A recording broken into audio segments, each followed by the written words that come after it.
ainsi prier. Amen. Amen. Nous allons prendre nos Bibles.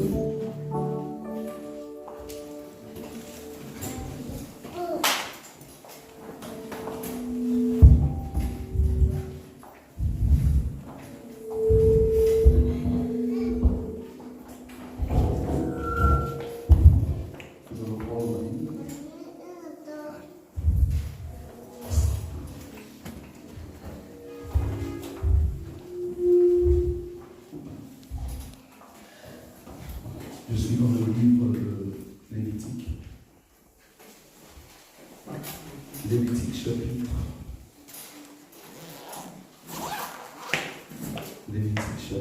10. 8 à 11. Lévitique chapitre 10. 8 à 11.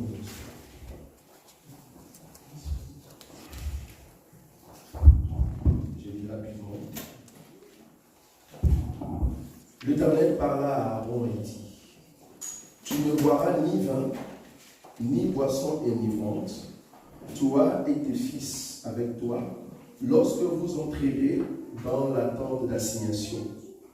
De peur que vous ne mouriez, ce sera une loi perpétuelle parmi vos descendants, afin que vous puissiez distinguer ce qui est saint de ce qui est profane, ce qui est impur de ce qui est pur, et enseigner aux enfants d'Israël toutes les lois que l'Éternel leur a données par Moïse.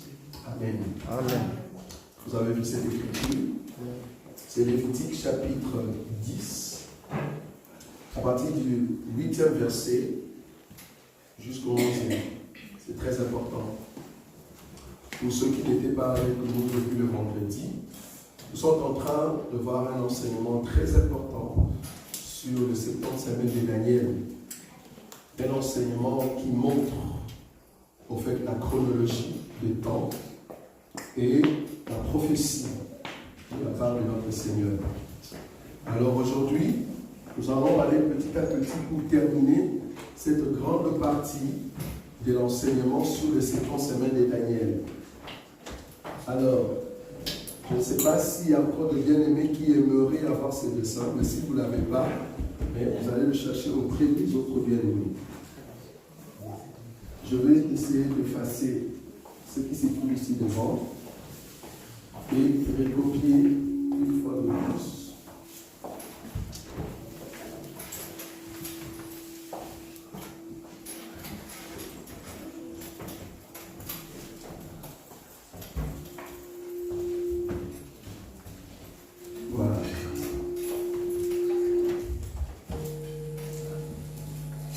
Nous vous saluons tous au nom de notre Seigneur Jésus. Amen. Soyez les bienvenus au milieu des élus. Dieu qui nous a fait la grâce d'avoir encore un bon moment dans sa présence depuis le vendredi. Voilà.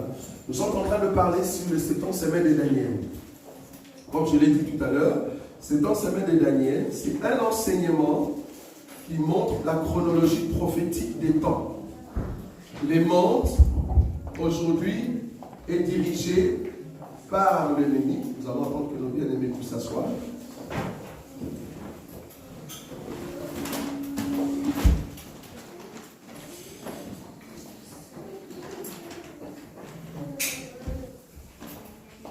Voilà, 70 semaines de Daniel.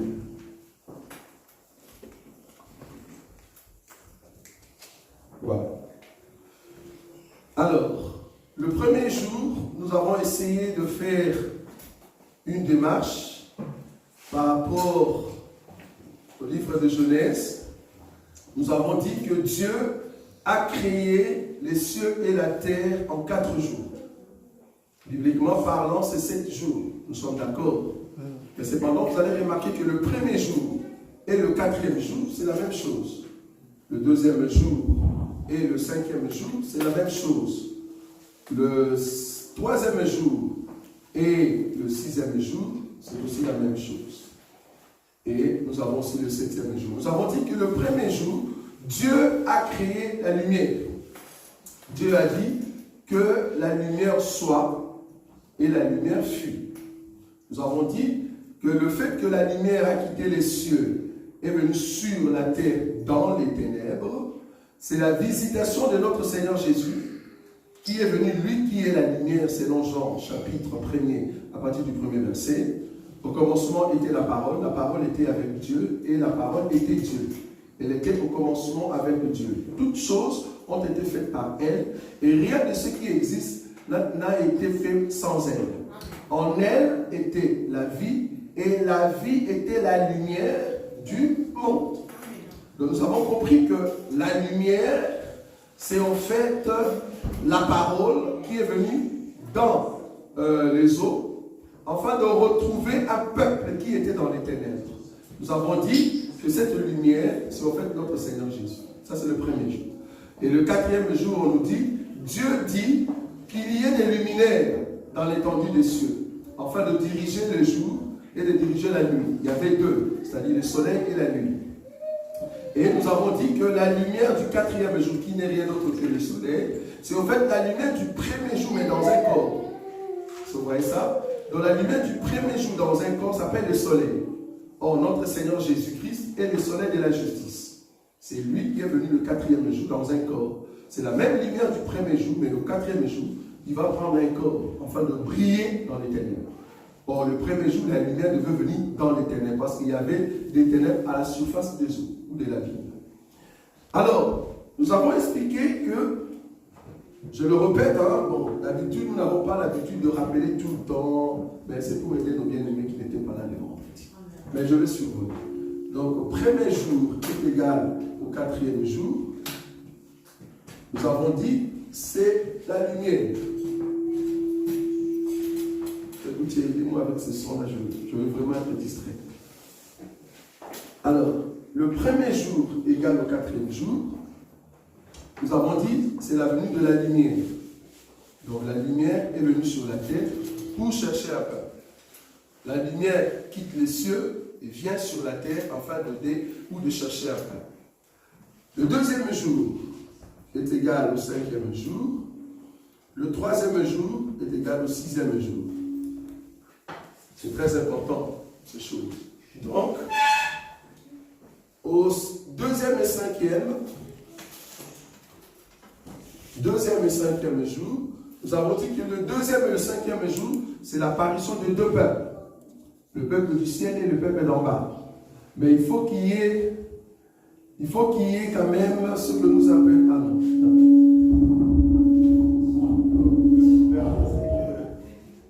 Que je puisse prêcher avec le micro normal. Voilà. Parce que ça va m'aider beaucoup. Pour que je ne sois pas trop distrait.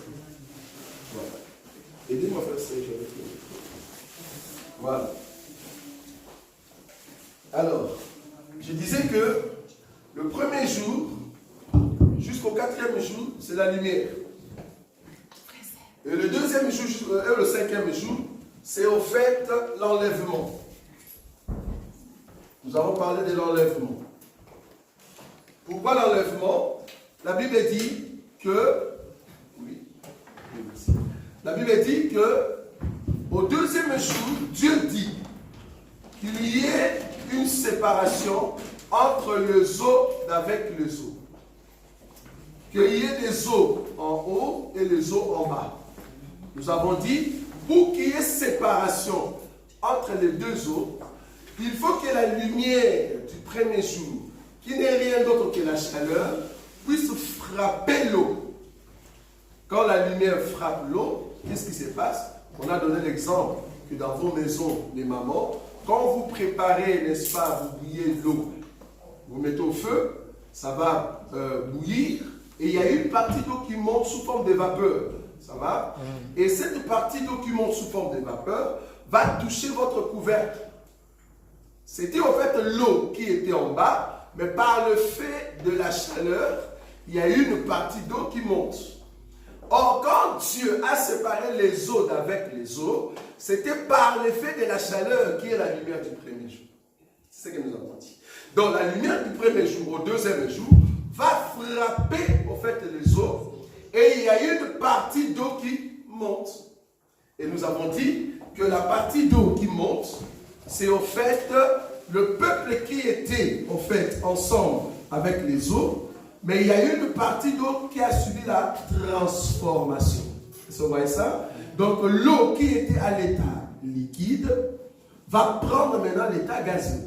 Vous voyez? Donc une partie d'eau va monter afin de permettre qu'une partie d'eau reste. Nous avons dit c'est comme ça que Dieu va séparer les eaux d'avec les eaux. Donc avec le feu de la chaleur, une partie monte. Nous avons dit que cet effet-là, c'est en fait un peuple, selon Apocalypse, un peuple qui a accepté la lumière du premier jour, et ce peuple se sont transformés. Et avec la chaleur, le peuple va faire quoi? Monter. C'est au fait l'enlèvement. Or, qui sont ce peuple qui ont reçu la parole du premier jour ou la lumière du premier jour? C'est nous l'Église. Ce n'est pas Israël. C'est l'Église qui a reçu la parole et la parole a changé notre identité. Pour aller au ciel, il faut abandonner le péché. Parce que le péché fait que vous restiez en fait dans l'état liquide. Amen. Vous ne saurez pas monter, bien qu'il y ait la chaleur. Mais il faut accepter en fait la lumière dans votre vie. C'est comme ça que la chaleur ou la parole va vous transformer. La seule chose qui va vous amener au ciel, c'est l'enseignement. Amen. Si vous n'avez pas l'enseignement, vous ne monterez pas. C'est pour cela que tous ceux qui ne pratiquent pas la parole de Dieu, tous ceux qui vont à l'église, sans pour autant mettre en pratique la parole de Dieu, vont rester. Il faut mettre en pratique la parole de Dieu. C'est ça la transformation. Quand l'Esprit de notre Seigneur viendra, il va vous amener vers le Seigneur. Vous voyez? C'est ça le deuxième jour. Donc, la séparation des eaux. Et la Bible dit là-bas, dans Genèse, qu'entre les deux eaux, il y a ce que nous appelons l'étendue. La Bible appelle l'étendue ciel. Il appelle les eaux la mer. Est-ce que vous voyez ça? Et nous avons expliqué que la partie d'eau qui est montée, ce sont des nuages. Donc, il y a évaporation, il y a une partie d'eau qui monte. Ça, c'est le deuxième jour, c'est l'enlèvement. C'est pour montrer que les 7 ans semaines de Daniel, on peut le voir aussi dans le livre de Genèse. Et nous sommes venus au troisième jour. Dieu dit que les eaux qui étaient restées puissent se rassembler. En fait, qu'ils deviennent un ou unis. Et il y a une partie sèche qui est sortie. Nous avons dit que les eaux qui se rassemblent, c'est en fait les rassemblements des nations afin d'élever l'homme de l'Empire que nous appelons Antéchrist. Et les eaux qui est parti, qui est resté seul, c'est en fait Israël. Et c'est sur ce taux-là, selon Genèse, la Bible dit, et Dieu a fait pousser quoi? Les arbres, afin que les herbes puissent bourgeonner. Nous avons dit que, selon Ésaïe chapitre 55, pour qu'il y ait des arbres, il faut qu'il y ait la pluie. Ah, donc, au deuxième jour, il y a eu évaporation, c'est-à-dire enlèvement, montée d'un peuple. Mais au troisième jour, il n'y aura pas évaporation, mais il y a descente. Descente de quoi? De la pluie. Or, la pluie amène la sémence. Donc, le même sont montés, il faut qu'il y ait une partie qui tombe encore pour ensémencer la terre, afin qu'il y ait des arbres. C'est comme ça que nous avons dit que la descente de la pluie au troisième jour n'est rien d'autre que la venue de deux prophètes qui vont prêcher en Israël, afin que Israël, qui est la terre de Dieu, le jardin de Dieu, puisse bourgeonner. Au qui bourgeonne ne sont rien d'autre que les 144 000. C'est ce que nous avons dit le vendredi et le samedi. C'était juste pour prouver que dans Genèse, nous pouvons aussi voir le 7 ans semaine des années. Donc ici, c'est Israël et les nations. C'est ce que nous avons dit. Voilà. Et hier, nous avons touché une écriture rapidement pour montrer les 7 ans semaines des Daniel. C'est là-bas que nous avons commencé le schéma que vous venez de voir tout à l'heure. Nous avons montré que Daniel, quand il priait, Dieu lui a visité par l'ange. Et l'ange lui a dit, écoute, ton peuple va passer d'abord à un temps difficile. Il y a d'abord le 7 semaines et 62 semaines. Ça fait 69. Il y a un temps de 69. Après les 69, il faut qu'un mois soit retranché. C'est là-bas que nous avons mis le dessin de tout à l'heure. Je vais le reprendre parce que nous allons terminer aujourd'hui la dernière partie de ces dessins. Alors, c'était dans le livre de Daniel, combien? Daniel chapitre 10. 10? Combien? 8. Voilà. Donc pour ceux qui n'étaient pas, c'est 10 ou 9? 9. Moi je crois que c'est 9. Merci. Merci pour ceux qui disent 10. Comme on dit toujours, il faut revoir vos notes. Donc on a 7, 62. Nous avons la croix. Nous avons fait ça. là, nous avons dit, c'était le temps de la grâce. Nous avons dit que c'est Ève. Après, nous avons cette partie ici. 3 ans et demi, 3 ans et demi. Nous avons fait ça. Et nous avons le 2 ici. Là, nous avons 1000 ans. Voilà. Bon, je vais l'écrire directement. C'est le règne. Voilà. Alors, qu'est-ce que nous avons dit hier? Nous avons dit que la lumière qui vient le premier jour et le 4e jour, c'est notre Seigneur Jésus. Il vient alors que la terre était dans les ténèbres. Il y avait des eaux à la surface de la mer. L'Esprit de Dieu se mouvait au-dessus des eaux. Ça va? Et il y avait des eaux à la surface de l'abîme. C'est ça le mot. Nous avons dit que l'abîme, c'est quoi? L'abîme, c'est les temps où le monde marchait encore dans le noir. Le noir n'est rien d'autre que la loi. Nous avons dit que tous ces temps ici, jusque-là, donc là, vous pouvez prendre même depuis Adam. Donc depuis Adam jusqu'ici, c'était le temps des ténèbres, c'était le temps du noir. Et là, il y avait la loi qui dirigeait. Maintenant, il fallait que la lumière vienne. Dieu dit que la lumière soit. Nous avons dit que cette parole veut dire, Dieu dit que la lumière sorte de moi. Parce que Dieu est lumière. Vous êtes d'accord avec moi? Amen. Et en même temps, Dieu est ténèbres. Ça, vous ne savez pas. Tout ténèbre dans la Bible ne veut pas dire le diable. Dieu aussi est ténèbre. Parce que si je vous posais la question, quand Satan est parti accuser Job, si Dieu est lumière, c'est-à-dire toute personne qui est tout autour de Dieu doit avoir la lumière. Maintenant, quand Satan est parti accuser Job, il entrait dans la présence de Dieu. La Bible dit, Dieu parlait avec Satan. Dieu parlait avec Satan dans quel côté? Parce que Dieu est en même temps lumière et en même temps ténèbres. Satan étant le prince des ténèbres, il parlait avec Dieu du côté des ténèbres de Dieu.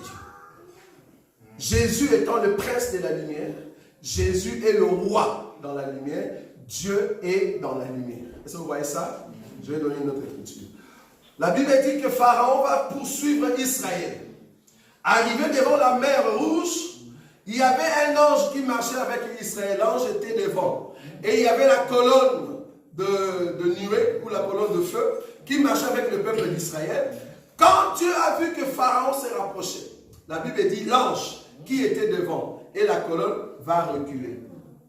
Il laisse le peuple devant. Et la Bible dit, quand l'ange était au milieu, entre les deux camps, le camp d'Israël et le camp de Pharaon, la Bible dit que Israël marchait dans la lumière.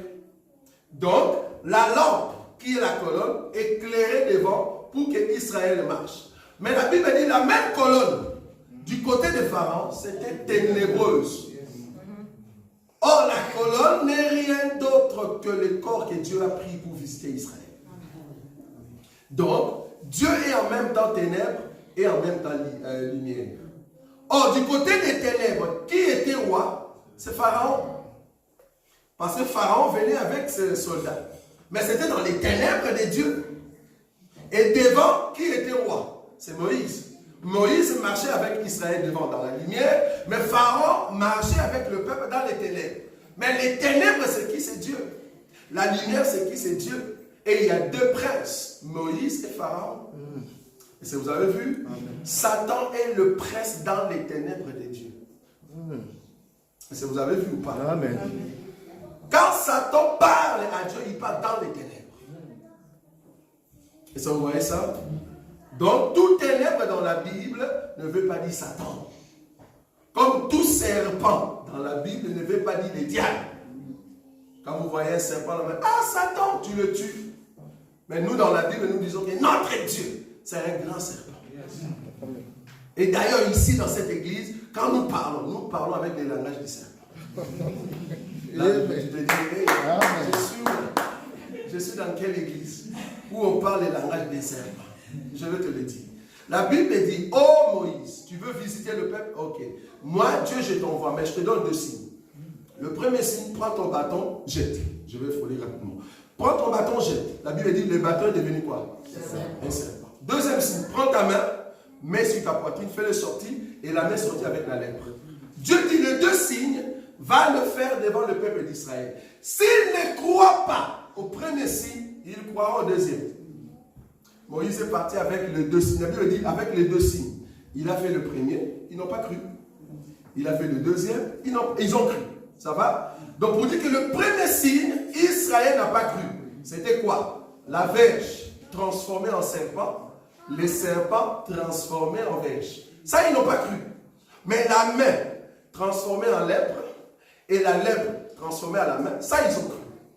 Maintenant, qui sont le peuple qui ont cru à un signe seulement? Parce qu'il fallait qu'ils croient. Israël a cru à deux. Donc Dieu a frappé deux fois. Il y avait une question qu'on va poser ça tout à l'heure. Dieu a frappé deux fois la pierre. Vous voyez ça? Israël croit deux fois. Mais il y a un peuple qui va croire seulement une fois. Le peuple en question, là où il fallait jeter la verge devient un serpent. Et le serpent redevient encore la verge. Et qu'il y a un peuple qui est sauvé, c'est auprès des Pharaons. Quand Moïse est entré, il dit, Dieu m'a dit de libérer le peuple. Moïse va prendre la verge, il va jeter devant Pharaon.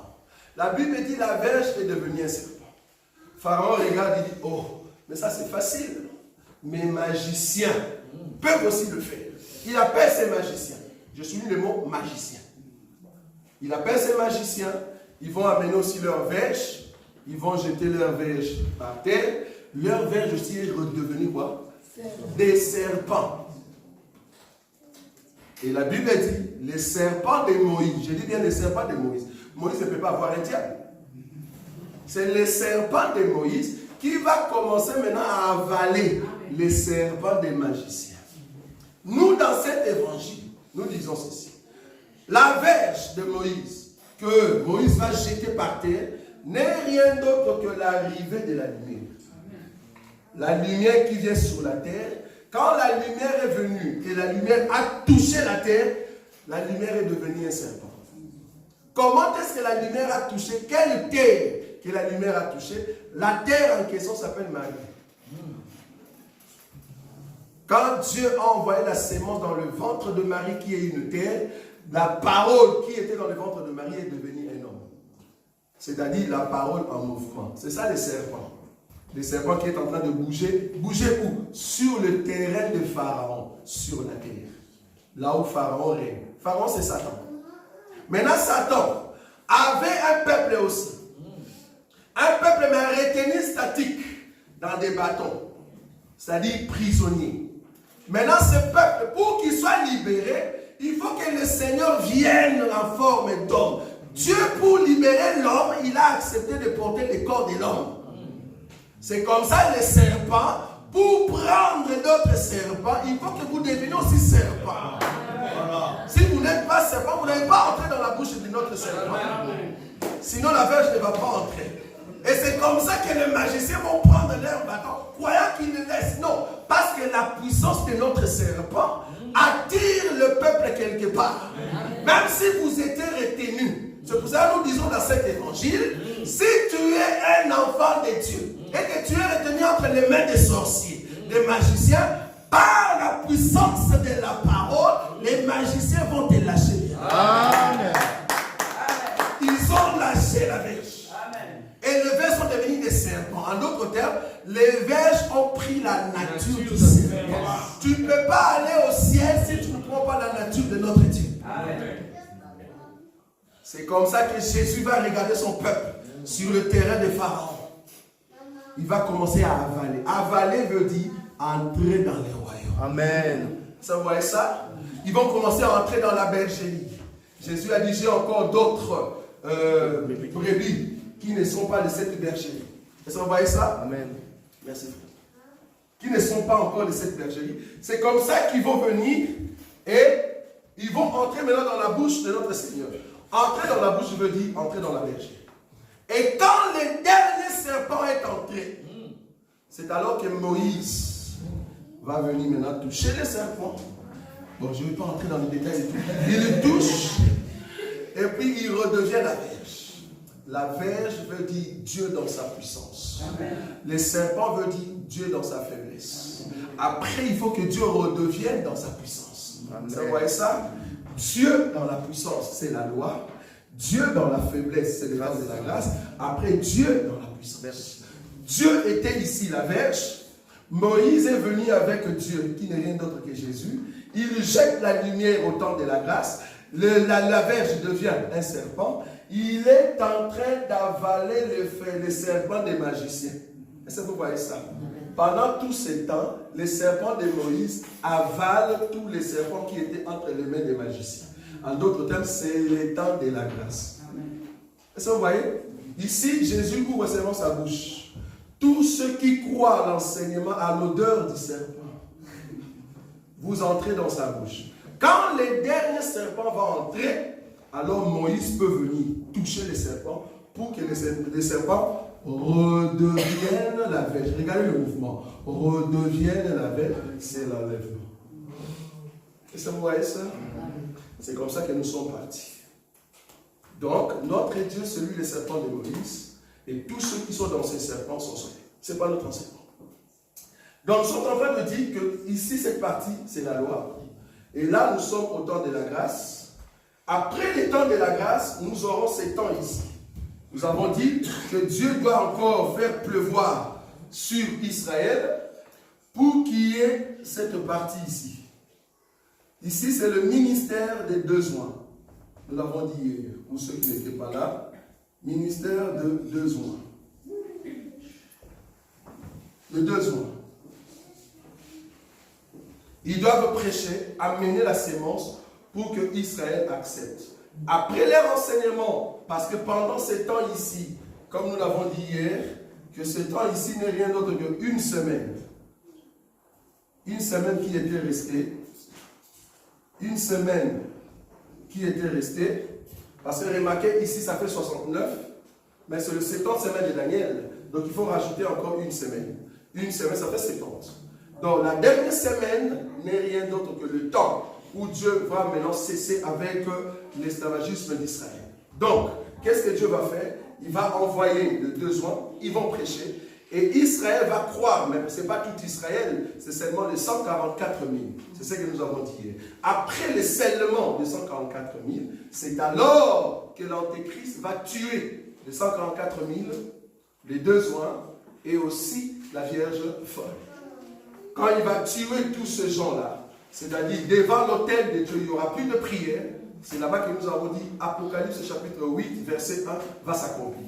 C'est-à-dire silence de 30 minutes. C'est là-bas que nous avons dit que 30 minutes, c'est quoi? C'est au fait la moitié d'une heure. Or, Apocalypse 17, nous avons vu ça hier. Apocalypse 17 nous dit que l'Antéchrist va au fait diriger la terre pendant une heure. En d'autres termes, 7 ans. Vous voyez ça? Mais à la moitié de 7 ans, c'est là-bas qu'il va instaurer les 666. C'est là-bas qu'il va tuer beaucoup de peuples. Donc nous avons compris que les 144 000, la première partie, ça sera le temps où ils vont accepter l'enseignement. Mais la deuxième partie, on va les tuer. En d'autres termes, il n'y aura personne qui va élever l'adoration devant notre Dieu. Donc du coup, il y aura silence dans les cieux. Donc, silence dans les cieux de 30 minutes. Donc nous avons 30 minutes. 30 minutes. Apocalypse chapitre 8, le premier verset. Dans le ciel, il y a eu un silence de 30 minutes. Donc ça va s'accomplir ici. Donc du coup, Dieu ne va plus attendre l'adoration, alors la colère de Dieu va monter. Donc ici, c'est la colère de Dieu. La colère de Dieu. Voilà. Dieu va commencer à frapper la terre par toutes sortes de mots, ou bien de coupes, comme l'Apocalypse est en train de nous dire. C'est là-bas qu'il y aura des morts, où Dieu va massacrer beaucoup d'hommes. Et après cette colère, il y aura une partie de Juifs qui vont rester et qui étaient vivants, qui n'ont pas pu en fait mourir au temps où l'Antéchrist tuait les 144 000, et ils sont restés. Alors l'Antéchrist va comprendre que s'il y a la colère de Dieu sur la terre, c'est les dieux de Juifs. Donc, il faut faire tout, que tout juif soit exterminé sur la face de la terre. C'était la mission de Hitler. Mais ici, ça ne sera pas Hitler, ça sera encore pire que Hitler. Parce que son but, c'était de rechercher tout juif et de le tuer. Alors la Bible dit, parce qu'on va rechercher les juifs pour les tuer, c'est alors que Jésus-Christ reviendra. Ça, c'est le retour ici. Ça sera le retour. Le retour de Christ. Le retour de Christ avec son armée. En tout cas, moi, je serai là. Je ne sais pas si je serai avec quel grade, mais je serai là. Pourquoi? Parce qu'il revient avec tous les saints. Ils vont venir. D'abord, la première des choses que le Seigneur va faire, c'est de ressusciter les 144 000, la Vierge folle. Ils vont d'abord le ressusciter. Souvenez-vous de cette écriture qui dit que Jésus descendait des monts des Oliviers. Il venait pour aller à Jérusalem, mais avant d'entrer dans la ville, il a envoyé les 2 disciples. Est-ce que vous voyez ça? Les 2 disciples sont partis, il leur a dit, allez dans la ville, vous allez voir un anneau attaché et sa maman. Qu'est-ce que vous allez faire? Prenez cet anneau, déliez-les. J'aime ça. La Bible dit, donc il était lié. Bon, il y a d'autres qui prennent cette écriture. Voilà, dans ta famille, tu es lié. Un enfant de Dieu lié. C'est que tu es mort. Est-ce que vous voyez ça? Un enfant de Dieu ne peut jamais être lié. Un enfant de Dieu ne peut jamais être possédé. Amen. On peut être oppressé. Ça, c'est autre chose. Mais pas possédé. Posséder, ça veut dire Satan gagne ton cœur et c'est lui qui règne. C'est pas possible. Alors remarquez, la Bible dit ici, alors ils vont envoyer les 2 disciples. Les 2 disciples vont délier l'anneau et la laisse. Délier l'anneau et la laisse veut dire faire ressusciter les 144 000 et la Vierge. Ça va? Quand ils vont venir, les 2 disciples qui sont partis ne sont rien d'autre que les 2 hommes qui vont prêcher. Ça va? Et c'est comme ça que Jésus va monter sur l'anneau. En d'autres termes, Jésus va entrer à Jérusalem. Le but, c'était quoi? D'aller fouetter ceux qui étaient dans les temples. Est-ce que vous voyez ça? Jésus est venu avec un fouet. On nous a posé la question. Quand Jésus avait pris le fouet, est-ce qu'il a fouetté les gens? C'était une question. La Bible n'a pas dit il a fouetté les gens. On a vu des personnes qui disent Jésus a pris un fouet. Il a commencé à fouetter les gens. Frère, tu as vu ça où dans les Écritures? Où Jésus a fouetté les gens. C'est vrai qu'il a pris le fouet. C'est normal. Ça, c'est la verge. Mais est-ce qu'il a utilisé sa verge pour tuer? Non. L'Écriture nous dit, selon la révélation, que c'est par sa parole qu'il va neutraliser les nations qui vont venir contre Israël. Et c'est comme ça que Jésus sera vainqueur. Il va prendre l'antéchrist, le faux prophète, il va le jeter en enfer, il va prendre le diable, il va le lier pour nous. Amen. Amen. Maintenant, après ce combat, la guerre qui va se passer ici, ça s'appelle la guerre d'Armageddon. C'est très important ce que je suis en train de dire parce que vous allez retrouver ces schémas partout dans la Bible. Vous allez voir, je vais donner une écriture ici. Nous allons marcher ici. La guerre d'Armageddon. Voilà. Ça sera la guerre où le diable, Satan, dans le corps de l'antéchrist, il va faire la guerre à tout juif sur la face de la terre afin de neutraliser les juifs. Mais c'est là-bas que leur Seigneur, Dieu de gloire, et nous allons maintenant venir pour secourir Israël. Et nous allons gagner cette bataille. Et à partir de là, nous pouvons maintenant entrer dans le règne. Le règne, c'est quoi? Le règne des milléniums, c'est en fait le 7e jour.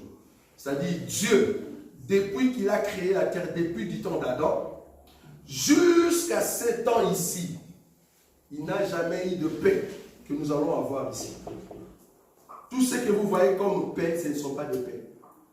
Mais le prince de paix, quand nous disons que Jésus est le prince de paix, ou le prince de la paix, en réalité, la paix en question, c'est ici. Amen. Parce qu'aujourd'hui, tu peux avoir la paix, vouloir ou pas, tu mourras. Ce n'est pas une paix, c'est une paix éphémère. Mais la paix que nous aurons, c'est ici. Pendant le millénium, tout ce qui est maladie, tout ce qui est souffrance, tout ce qui est carence, nous n'aurons plus cela. Pourquoi? Parce que c'est Dieu qui va diriger la terre pendant 1000 ans. Pourquoi? Parce que le diable sera lié.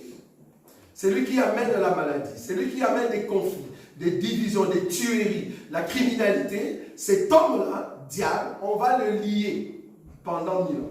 Donc il n'y aura plus de crime. C'est pour cela que d'autres disent c'est le paradis.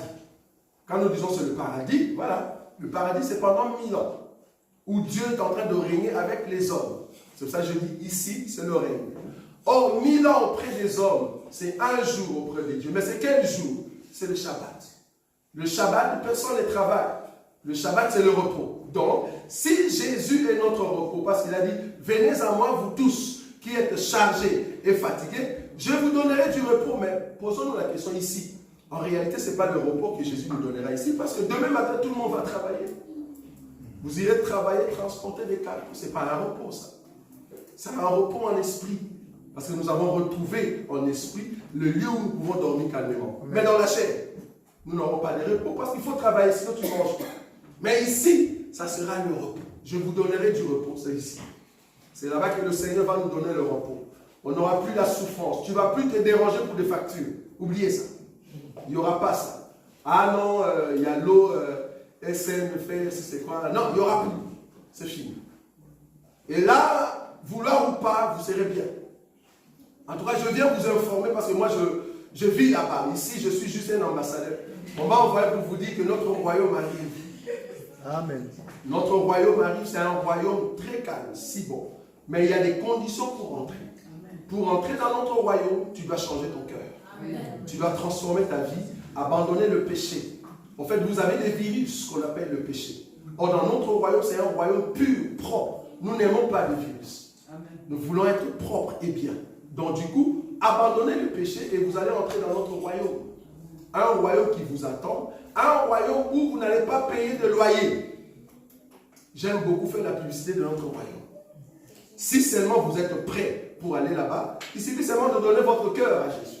Amen. Si Jésus gagne votre cœur, alors vous serez parmi nous autres. Et à chaque fois, nous allons venir vous visiter pour vous dire, voilà le royaume qu'on était en train de vous promettre. Amen. Amen. Donc c'est un royaume de repos et de paix. Pendant 1000 ans. C'est facile de dire 1000 ans. Mais imaginez-vous, si vous rencontrez un vieillard qui a 260 ans, je ne sais pas s'il est encore là. Je ne sais pas si vous avez déjà rencontré un vieillard de 260 ans. Bon, 250. Il n'y a pas. Mais dans notre royaume, ceux qui vont y habiter, ils n'auront pas 500 ans, 700 ans, 800 ans, mais ce sont des hommes éternels. C'est ça qui fait la différence. Parce que tous ceux qui vont bénéficier de la grâce, de rencontrer le Seigneur, ils sont éternels. Nous n'allons plus mourir. Le corps que nous aurons, pour toute personne qui va recevoir notre royaume, ne va plus mourir. C'est ça la mission qu'on nous a envoyée. Donc bénéficiez la grâce maintenant. Nous sommes en train d'annoncer cet évangile, l'évangile du royaume, pour amener un grand peuple auprès de notre Seigneur. Bon, malheureusement, bien que nous prêchons, mais le Seigneur sait déjà qui va entrer, qui ne va pas entrer. C'est ça l'enseignement de la prédestination. Il y a déjà des hommes que Dieu a déjà préparés. Or, comment nous le saurons? Parce que nous sommes humains, nous ne le saurons pas. Comment nous allons savoir que tu es un homme que Dieu a préparé d'avance? C'est quand devant le péché, tu ne sais pas faire le péché. En toi, tu dois avoir l'esprit de la haine du péché. Un homme qui n'aime pas pécher. Un homme qui aime la droiture, qui marche avec le respect des Écritures. Quand nous voyons ça, nous disons, voilà, ça c'est notre frère dans le royaume. Donc le règne de 1000 ans, c'est au fait Seigneur Jésus qui viendra habiter sur terre. Pourquoi je dis ça? Parce que tout à l'heure on a chanté, vous avez entendu ça? Vous avez entendu ça? Oui. On a chanté, ah Christian. Nous sommes partis. Ça c'est bon, Tokei, oui. Mais après, Torozon va discuter Torozon, en vrai. Torozon va discuter Torozon, nous allons rentrer. Donc là, ok, on va partir ici. Mais nous allons rentrer. Ceux qui étaient partis ici vont rentrer avec le Seigneur. Nous allons rentrer. Parce que si tu montes au ciel et que tu ne rentres pas, on se dit, mais il est parti où? Parce qu'il faut rentrer, il faut régner. C'est pas que Torozon va se sauter, Torozon. C'est la chanson de l'autre là qui a chanté Carlito, qui chantait comme Carlito. Il s'appelle comment? Emeka. Ah non, je vais partir, vous ne plus venir. Non, tu vas venir. Si tu es notre frère, tu dois venir. Toi, tu es parti pour ne pas venir, on ne te connaît pas. Dans notre royaume, ceux qui partent doivent venir. Dans la chanson, Taper à côté à fond. Amen. Nous sommes partis ici. Nous allons revenir pour régner. Amen. Le règne avec le Seigneur, ce n'est pas dans les cieux. Les cieux, c'est la chambre de Rebecca. Je n'ai pas envie de monter parce que j'ai envie de poser les choses. Les cieux, c'est la chambre de Rebecca. Quand on dit la chambre de Rebecca, Isaac doit prendre, je dis Rebecca, c'est ça. Isaac doit prendre sa femme et aller dans cette chambre-là, où il va se dévoiler. Ça, vous voyez ça? Or, les cieux, c'est là-bas que nous allons voir la gloire de celui qui nous a aimés. Donc, ceux qui vont aller au ciel, ils vont voir la gloire de Jésus. Amen. Mais après, il faut rentrer. Il faut rentrer pour régner des ambassadeurs. On m'a posé la question, est-ce que quand nous allons rentrer sur terre, bon, parce que je leur ai dit que quand nous allons rentrer, la Belgique sera là, la France aussi, Paris sera là. Pourquoi? Parce que les nations vont être là, Congo sera là. Mais quand nous allons rentrer, supposons que tu avais acheté une maison, bon, je vais citer quand même une ville, aux Champs-Élysées, une maison qui a coûté 3 millions d'euros. Mais du moins, tu es notre frère, tu es parti avec nous ici à l'enlèvement. Quand on reviendra ici, est-ce que tu vas regretter où se trouve encore ma maison? J'ai besoin encore de quand même 3 millions. Non. Pourquoi? Parce que tous ceux qui montent au ciel, les désirs de la chair n'y est plus. Amen. Tu n'as plus besoin de maison. Tu n'as plus besoin des avions. Ah, royaume, notre royaume. Je n'aurai pas besoin d'un avion. Si je voyage aujourd'hui, si j'ai une voiture aujourd'hui, que je peux encore rouler, c'est parce que je suis encore dans ces corps maudits. Mais le corps que nous aurons ici, c'est un corps où je me dis, je veux être maintenant à ignorer Jésus. Amen. Directement. C'est un corps qui n'a pas d'obstacle. C'est le corps que Jésus avait après la résurrection. C'est un corps où Jésus pouvait apparaître et disparaître. Et ça, vous voyez ça? La Bible dit, il apparaît alors que les disciples se posaient des questions. Mais il est venu d'où? Et c'est là-bas qu'il appelle Thomas, viens me toucher. Et Thomas touche, il dit, ah, c'est vraiment un humain. Mais un humain qui traverse les murs. Et c'est, vous voyez ça? Un humain qui traverse les murs. Ils étaient là-bas, ils pensaient à Jésus. Et puis Jésus apparaît. C'est ça le corps de gloire. Après la résurrection de Jésus, le corps que Jésus a eu, c'est le corps que nous aurons ici sur terre. Afin de gouverner, de diriger toutes sortes de ceux qui sont sur la terre, afin de leur montrer l'enseignement de notre royaume pendant 1000 ans. Donc le 1000 ans, c'est le règne de saint. Le 1000 ans, c'est le temps où Jésus va régner.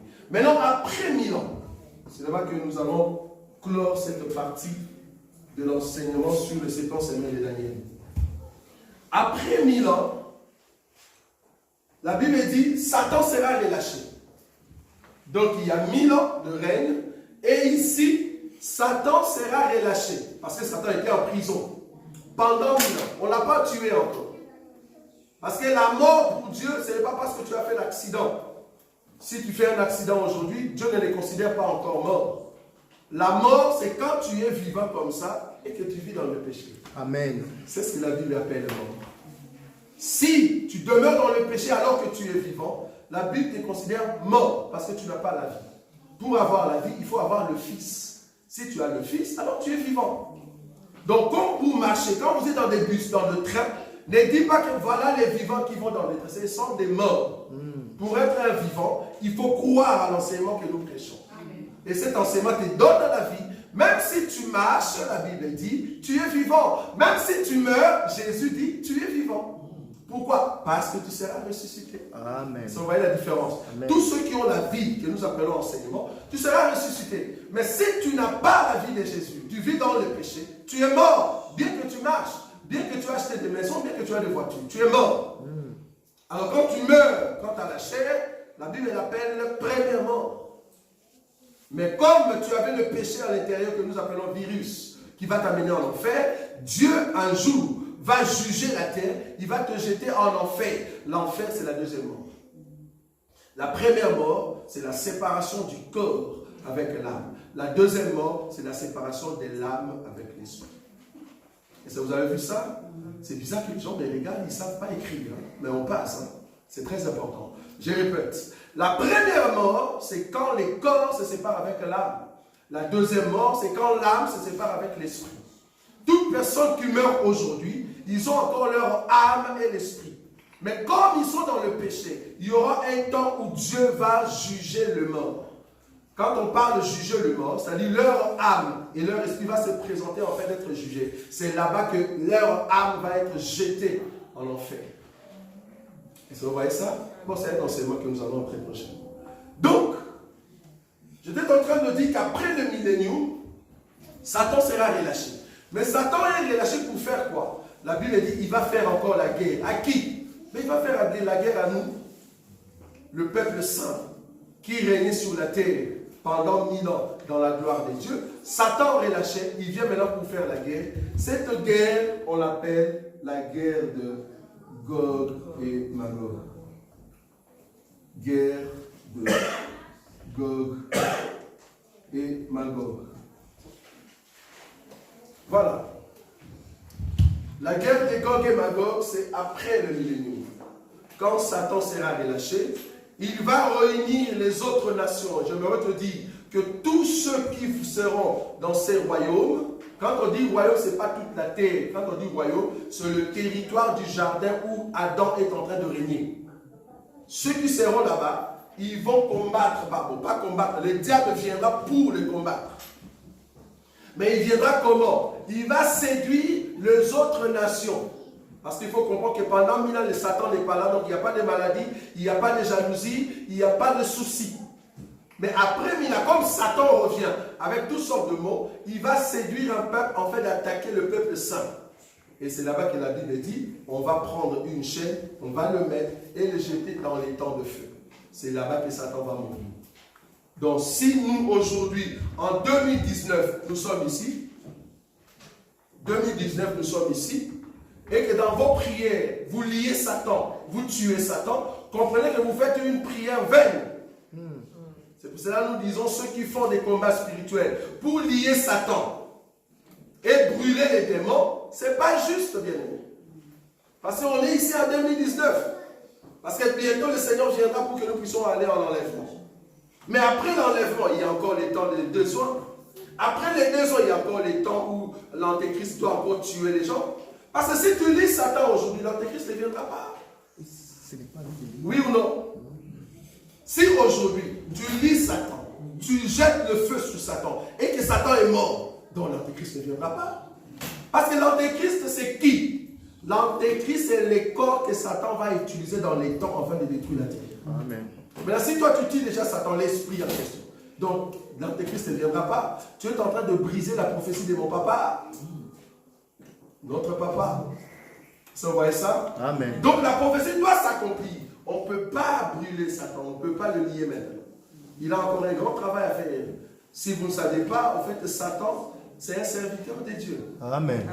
Bon, nous faisons ça choc, mais nous voulons quand même le dire.